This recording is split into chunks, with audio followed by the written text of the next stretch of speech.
Good afternoon, Friday afternoon. Karen Frankel here with you at 4 o'clock in Perth. Cheers, it's cup of coffee time.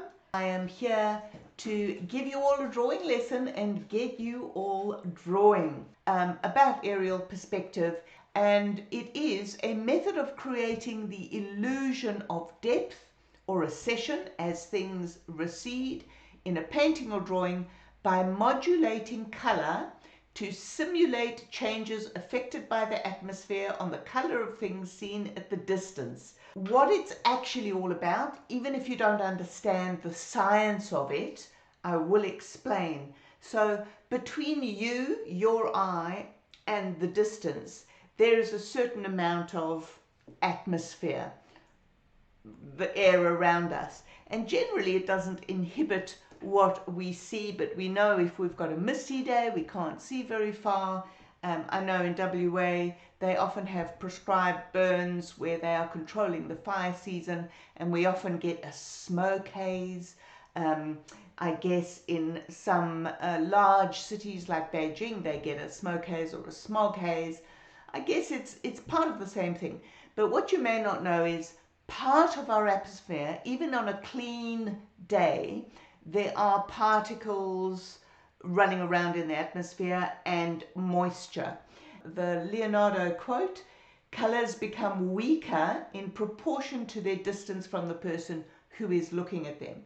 You can see that the mountains in the back, this is a photograph I took in Thailand, and you can see that the far mountains in the background are less clear. So that's what Leonardo was talking about, that the intensity of the colors fades away as we look at those mountains, and you can see it gets more and more intense as it gets closer. Those hillsides are getting closer, and darker, not so much necessarily darker and darker, but more intense in their color. And right in the foreground you can see that the color of that ground is actually quite red. Of course that wood pile is quite red as well, but if that wood pile were on the back mountain it wouldn't look quite as intensely red. So you can see there's a path, a little path going across that middle ground hill, which is also red, but it doesn't look nearly as red or intense as the foreground red. Not only is it less intense, but the warmth and coolness of the colors actually helps us to show the illusion of depth. This is the time where knowing what warm and cool colors are becomes important or becomes useful when we are creating depth. I'm going to give you a very quick reminder of what's going on with warm and cool colors so that you know what to use when you're doing your landscapes. So the colors that I'm now putting out for you to look at are what I call split primaries. They are warm and cool versions of the three primary colors. So this, as I said, was a quick reminder. That is a cool blue because it doesn't have red in it, and that is a warm blue because it does have red in it. I know that it gets very confusing. How can blue be warm? Take my word for it. Red, of course, people say, how can red be cool? Well, we've got a warm red if it's got yellow in it, so it's more on the orangey side. And we've got a cool red. Oh, I should have sharpened that one. We've got a cool red if there's no yellow in it. Clearly there's red in it. The other way of looking at it is not only does that have yellow in it because it's orangey, it does not have blue in. So it's a warm red because it doesn't have blue, and that is a cool red because it does have blue. And what do you get when you mix red and blue together? You get a purple. So that red is a more purple red. when it comes to our yellow that has a bit of blue in it, in other words a greenish yellow, even though that doesn't look particularly green, when you mix paint for your walls, that sort of thing, they actually will add a touch of blue in to create that greeny yellow, a lemon yellow. And it doesn't have red in it, so that yellow does not have red in it. And then you get your more orangey yellow, which is your warm yellow, which does have red in it. Okay, so these are watercolor pencils, so I'll just spread them out for you because I'm going to be using them to help me with my landscape. You might be able to see, oh, they're bleeding into each other a little bit, that's okay. You might be able to see the colors a bit better as I spread them out. This is just cartridge paper, it's not watercolor paper. So when it comes to receding, yes, we've said that blue recedes from that atmospheric perspective science. However, we can cheat a little bit by using a blue that is a bit redder.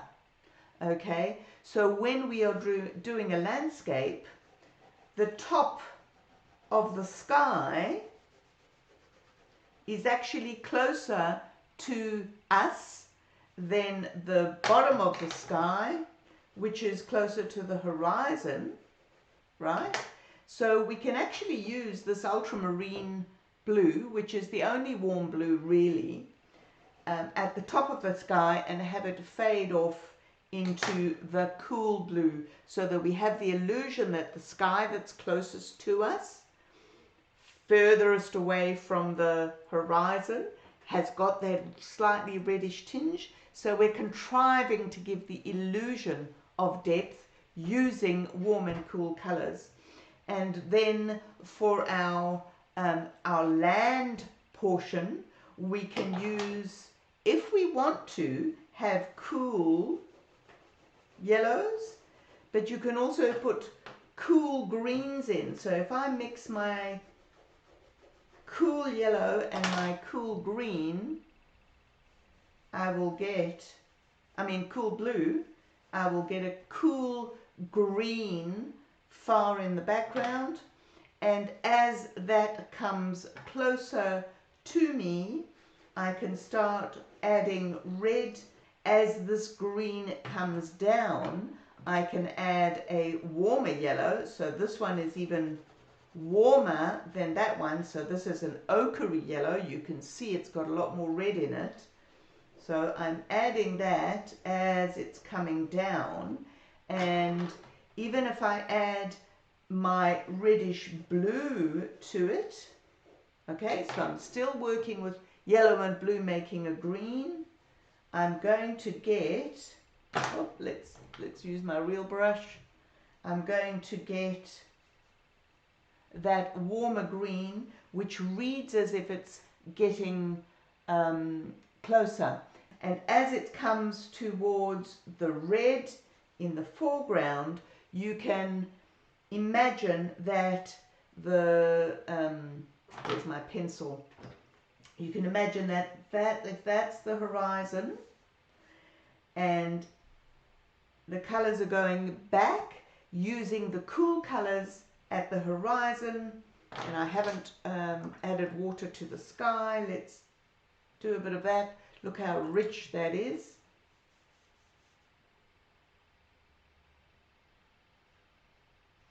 You can see that sky is coming towards you. Now it's also coming towards you for a different reason, because the color there is more intense.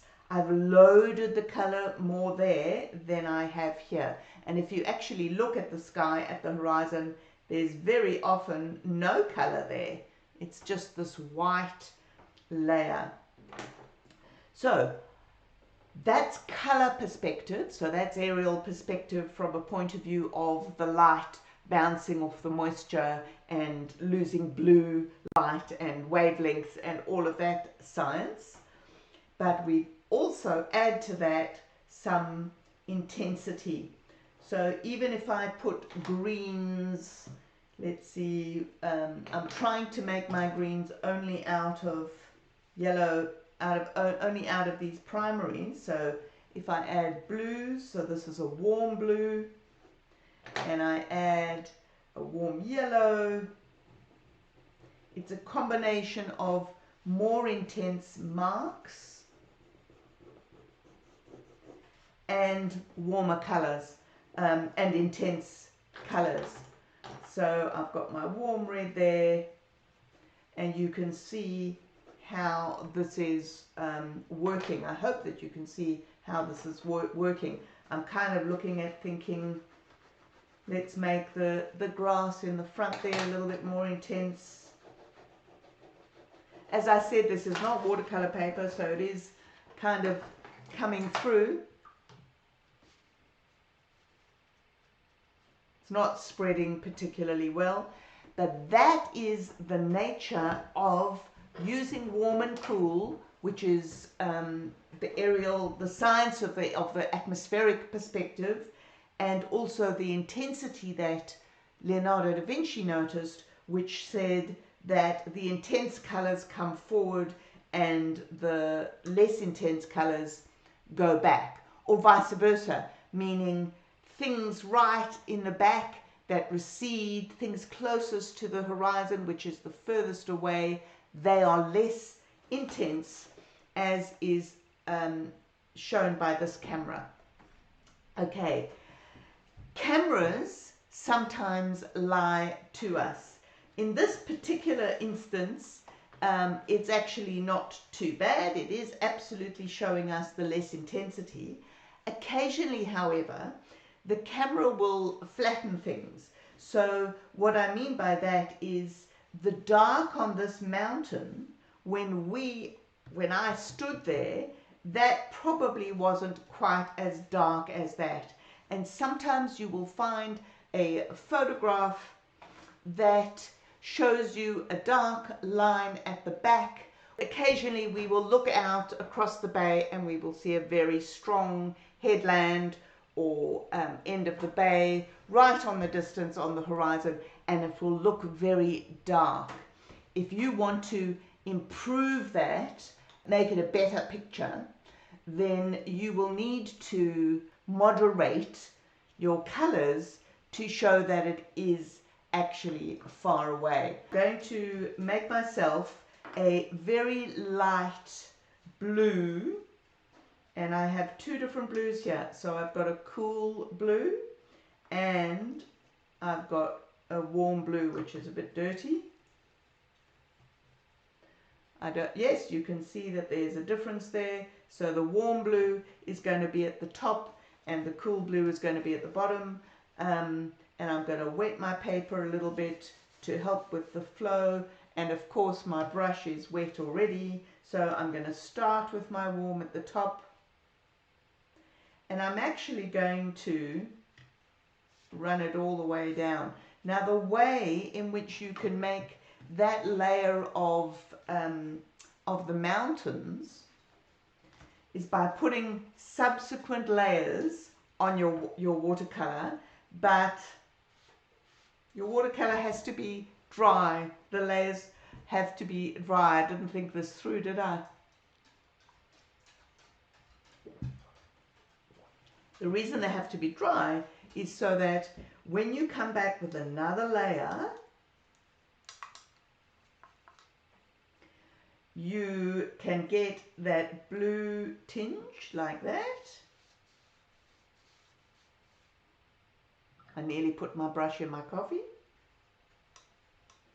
Now you can see, actually I don't know if you can see, but the paper is balling up there. It's not doing very well, and I'm actually mixing both of those colors together. So I'm getting a real mid blue. And as I put another layer on, this is getting darker. And the closest layer actually starts to have a bit of red in it. But this time I'm actually going to use my purpley red, because even though it's closer, it's still pretty far away. So I'm saying that that layer of mountain there has got a bit of purpley red because it's further back than this. So I'm using that as a contrivance. I'm not waiting for it to dry to try and give you that picture. So that first layer that I took off with the tissue has worked better than the subsequent layers. What happens if I do that? Yep. So that's helped you to see those layers. I'm not being very careful about the shapes of the mountain. I'm just showing you the actual way in which I would tackle it. Okay, so I'm taking a warm yellow, which has got a little bit of red in it. And I'm adding a warm blue, which has got a little bit of red in it. And that is giving me a reddish green, a warm green, so that when I put that over,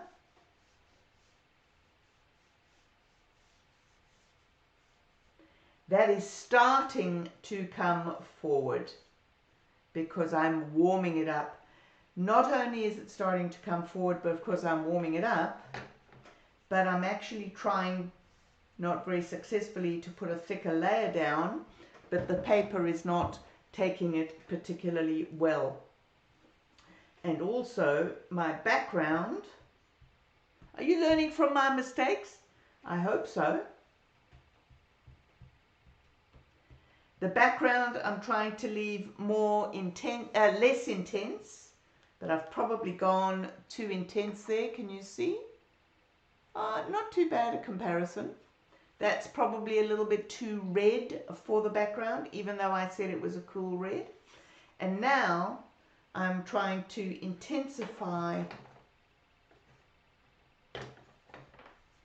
this one coming forward. This one here. These are just first layers, by the way.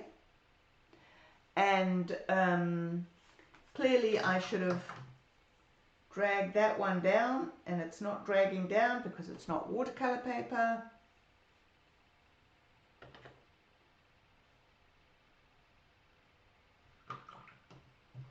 And then I would put in some of these palm trees and the red in the foreground. So I'm actually this time taking some green directly off my palette. That's not something I usually do.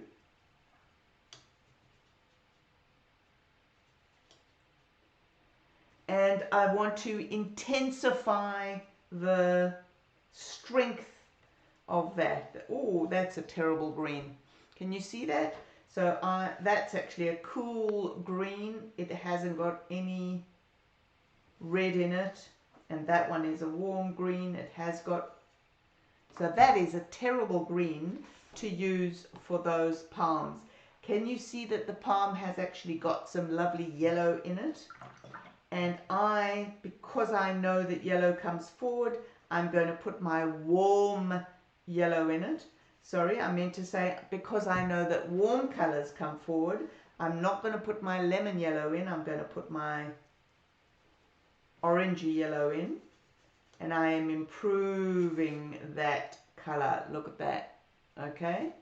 Now this isn't going to work on this because I haven't waited for it to dry. But I would be coming in on top and putting my palms on. Now, one thing I haven't mentioned, which I do in one of my landscape videos, is the perspective lesson on things getting smaller as they move away from you. Because this lesson is only about atmospheric perspective, which deals with the intensity of the color and warm and cool colors. So, but I think most of you know that things get smaller. So those tiny, tiny trees there, those trees there would be much bigger than these palms, but they look tiny in the distance. Okay, so I'd be putting my palms in. I would come back with there isn't a black in here. I don't usually work with a black unless I'm drawing back in with charcoal or pen. So I'm just going to create a nice, delicious dark by mixing a whole lot of colors together. So I'm taking my dark red and blue, and I'm adding that kind of brown and the opposite of purple, which is the red and blue, is yellow. Is it yellow? Purple? Yes, purple and yellow. So you can see I'm making a dirty, dirty brown here to get some dark. And the reason I'm doing that is because I want to get these rich, intense darks in there, so that when I come back, just imagine that this is drier than it is. I haven't done any drawing, as you've noticed, so these would really be under paintings, under layers I should say, and I can go right on into the dark so that the palm trees stand out, because they are shadows. So even if you've got shadows in the foreground, you know that we often say the shadows are usually cool. However, if you've got a reflection of this warm ground, there's nothing wrong with making those shadows a bit warmer. So I've taken this sort of brick red color to warm up those shadows. I haven't put any tree trunks in. I can't actually even see tree trunks there. I'm ignoring the fences. This is just a suggestion of atmospheric conditions. And then for the very foreground, I'm going to ignore those logs, those that wood, fire, wood, and I'm going to make a very orangey red foreground, and I'm going to pop that into the foreground. Now I can't see the edge there particularly, so there clearly might be a lot more going on in this painting. I could have brought in the washing line, I could have brought in all things like that. You can come back with your pen and draw back in. I'm adding a few, you can see I'm drawing in with the handle of my my paintbrush to give a little bit more oomph to those palms. As I said, I haven't paid too careful attention to the shapes of the palm, just in this quick demonstration, but hopefully you can tell that those colors are coming forward, both in intensity, and the cooler colors are receding. I might even put some suggestions of stuff happening right in the foreground. You might put stronger, again going more intense, stronger things in the foreground if you wish. Can you see, as I mopped up that paint, it left a light area. Now, in a lot of landscapes, in a lot of drawings, in a lot of scenes, even if it's a still life, you often do have something light in the foreground. So you don't only have to paint or draw things in the absolute foreground by adding intensity to it. So white could be an intense color as well. When we often have something light, what am I drawing? What should I draw? I don't know, even if it's just a mug in the foreground.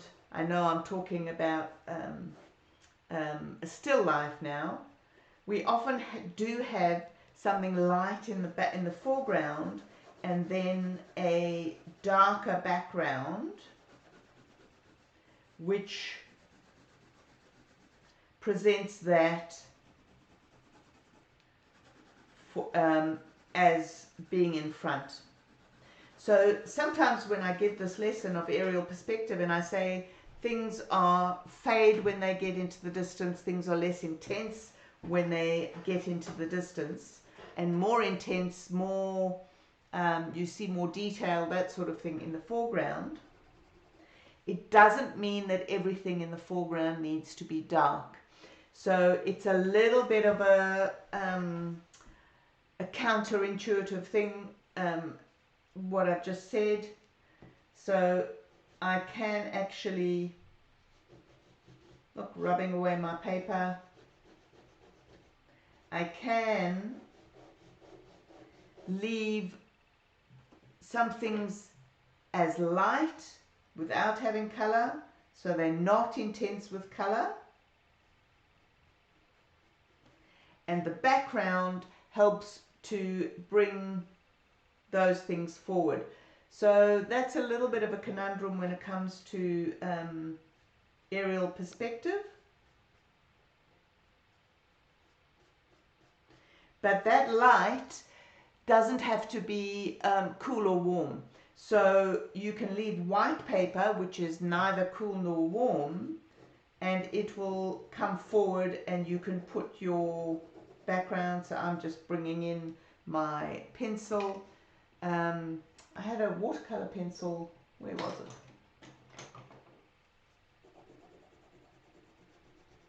So I hope that hasn't confused you too much. You are allowed to leave light shapes in the foreground as well. Not everything in the foreground needs to be very intense. Although the definition of the word intense becomes a little bit confusing as well, because it can be a very intense white. Okay, so just because it's intense doesn't mean to say that it is dark.